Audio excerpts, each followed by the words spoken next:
Bonjour, mon nom est Ramy. Je viens aujourd'hui du Canada, mais si je parle en français, mon français est canadien, je ne pense pas que vous me comprendrez, alors je vais continuer en anglais. Hello, I'm Ramy. This is my home. I live in Waterloo in Canada. This is my apartment. And I just wanted to share it with you, and I'm going to come back to it in a couple of minutes.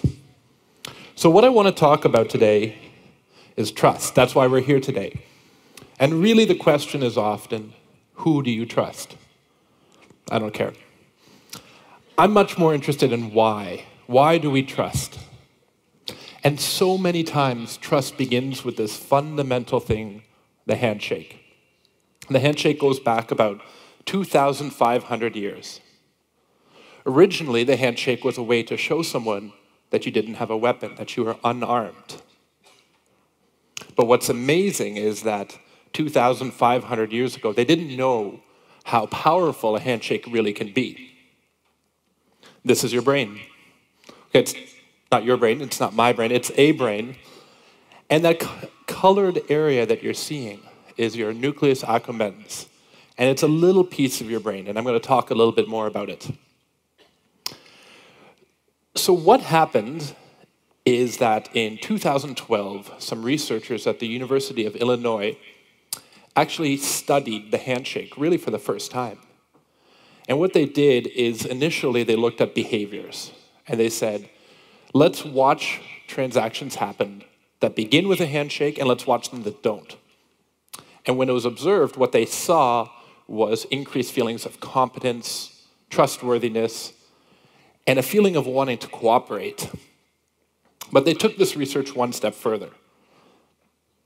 They actually looked at the brain, and they used functional magnetic resonance imaging, so pictures of the brain like the one I just showed you. And what they found was at that moment that the handshake, that the physical contact happens, this area of the brain that I showed you lights up. It starts to become more active. Now that area of the brain is associated with reduced avoidance behaviors, suppressing negative impressions and emotions, and wanting to further interact. Basically, that means trust. So let's think about this for a second. When I reach out and I touch your hand and we shake hands, I'm actually causing a physiological and neurological reaction in your brain. And I see a few people doing it right now in the audience. Try it. Reach to your neighbor, shake their hand.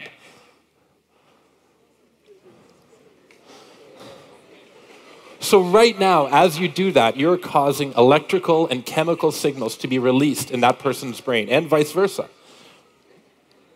So this is what I'm going to call sort of the old economy of trust. Trust is such a fundamental thing, and just by shaking someone's hand, maybe they don't trust you 100%, but it's one piece of it. So let's go back to my apartment. I actually left something off of the pictures. If you see, it's the same pictures, but now the logo is up. It says Airbnb.com, verified photo. So I'm one of those people. I rent my apartment out when I'm away on this site, Airbnb. Right now, there's a young woman named Karina and a young man named Jeff living in my apartment. They're from England. Karina has 642 friends on Facebook. That's what I know about her. Jeff has 7 positive reviews on Airbnb.com. That's what I know about him.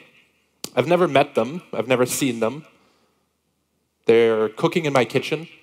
They're watching my TV. They're sleeping in my bed. I hope just sleeping. But I have to trust them. The system only works if I trust them. So how can I trust them? Well, I trust them through this third party. I trust them through the site.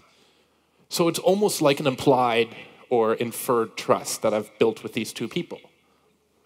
And this is sort of what I think of this new economy of trust. But I think there's a gap.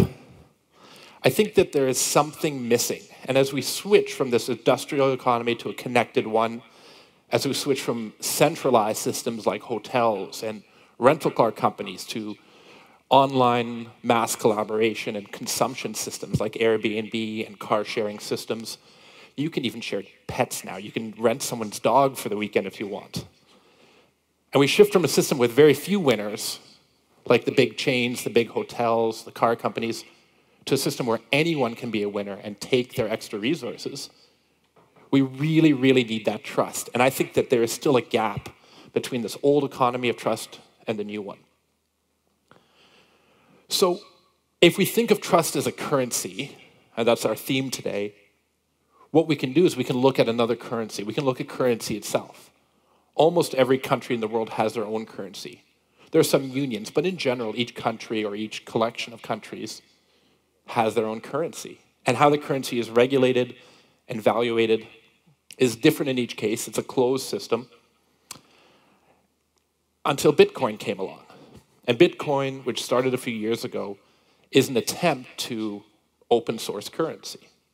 It's a peer-to-peer open platform in which anyone in the world can participate in the currency, help regulate it, help drive how it's described and how the system works.